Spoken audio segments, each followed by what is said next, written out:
Bueno, y se ha celebrado una cumbre importantísima. Justamente los protagonistas de esa cumbre son los tres países que firmaron el Acuerdo de Libre Comercio. Nada más y nada menos que Canadá, Estados Unidos y México. Y han calificado de exitosa la reunión sobre el fentanilo. El fentanilo, señores, que algunos comentaristas, tanto en inglés como en español, han dicho que es la bomba atómica que nos han sembrado aquí en los Estados Unidos. Nadie mejor que el doctor Carlos Sánchez Berzaín, director del Instituto Interamericano por la Democracia, ex ministro de Defensa de Bolivia, uno de los responsables de la implementación del plan antidrogas llevado a cabo entre Estados Unidos y los gobiernos de la región en su momento, y el doctor Eduardo Gamarra, prestigioso profesor de FIU, catedrático de temas internacionales, de política internacional, de sociología, de historia latinoamericana y tantos títulos más que nos faltaría tiempo. La importancia de esta reunión, la misma pregunta para los dos, doctor Sánchez Berzaín, la importancia de esta reunión en un momento en que el fentanilo se ha convertido en un tema grave para este país. Yo cambiaría la palabra importancia por emergencia, porque el fentanilo, como bien se ha señalado aquí, es la punta de lanza de la agresión contra la sociedad de los Estados Unidos. Siguiendo la vieja doctrina de los 60 que fue establecida por Castro y por el Che Guevara, que dijeron que había que inundar de droga, en ese momento cocaína, heroína, los Estados Unidos para aniquilar su juventud. Aquello prosperó y en la década de los 70, 80 se puso de manifiesto con la Cuba, primer narcoestado de la región, cuando Fidel Castro, a través del general Ochoa y de La Guardia, se asoció con Escobar, con Pablo Escobar Gaviria y con el narcotraficante boliviano Suárez Gómez, hasta que llegó a que Castro tuvo que fusilar a sus operadores. Y después, en todo lo que es este siglo, con los narcoestados dirigidos por Cuba, integrados por Venezuela, Bolivia, Nicaragua, en su momento Ecuador, gran base de disparo de submarinos con narcotráfico, con cocaína, contra los Estados Unidos, hasta que llega un momento en el que la tecnología supera a la cocaína para utilizar un opioide sintético que se llama el fentanilo, que es producido por la China, donde el eje de confrontación sigue siendo el mismo, dictaduras contra democracia, y el centro del ataque principal es Estados Unidos, y reemplazan en parte lo que es la cocaína, que es una droga muy peligrosa, pero que se presenta ya como una droga blanda frente a lo que es el fentanilo, que mata.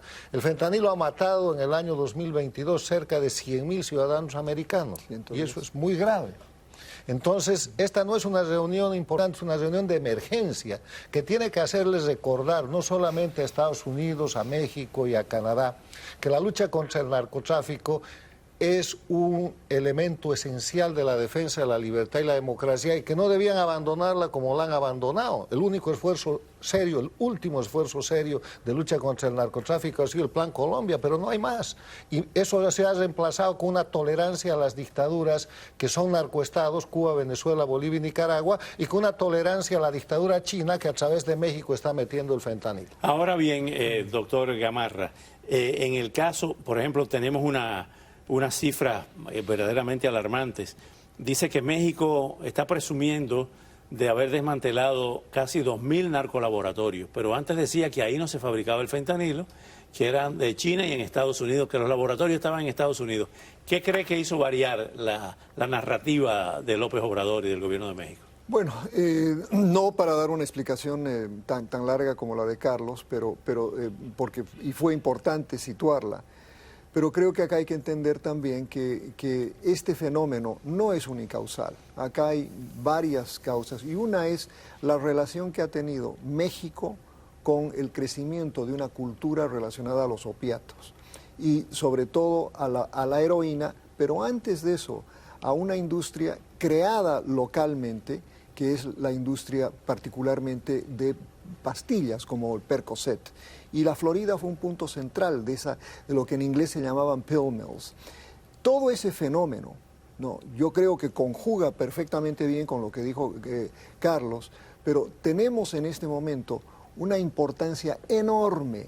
Fíjate, Oscar, que hay un lugar en México, Nayarit, que es probablemente el origen de esta epidemia, es en Nayarit, que eran unos inmigrantes mexicanos que venían con heroína y la vendían a domicilio. Cambiaron la estructura de la heroína en este país, llevándote como Pizza Hut a tu casa, ¿no?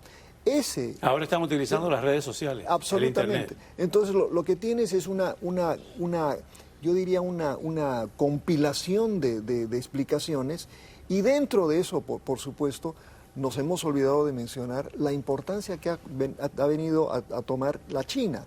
La China, que produce básicamente los químicos y que exporta no solo los químicos, pero también exporta hasta la maquinaria para poder fabricar estas píldoras que luego ingresan a los Estados Unidos. ¿Por qué hemos sido tan permisivos, para usar una palabra que no usábamos hace mucho tiempo, con los carteles, sabiendo dónde están los laboratorios, y no se ataca directamente desde el punto de vista militar? Porque los gobiernos han creído que hacían eso que, entre comillas, es una atrocidad que se llama lo políticamente correcto.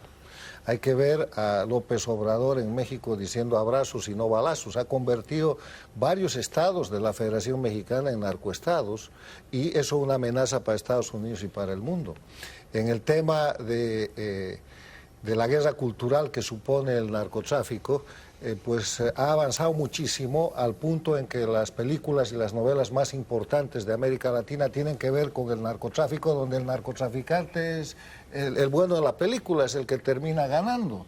Esa penetración cultural ha generado un daño en las sociedades del primer mundo, al punto de tratar de ser convencidos de la legalización de la droga. Se puede legalizar las drogas blandas que terminan con la marihuana, pero no los opioides.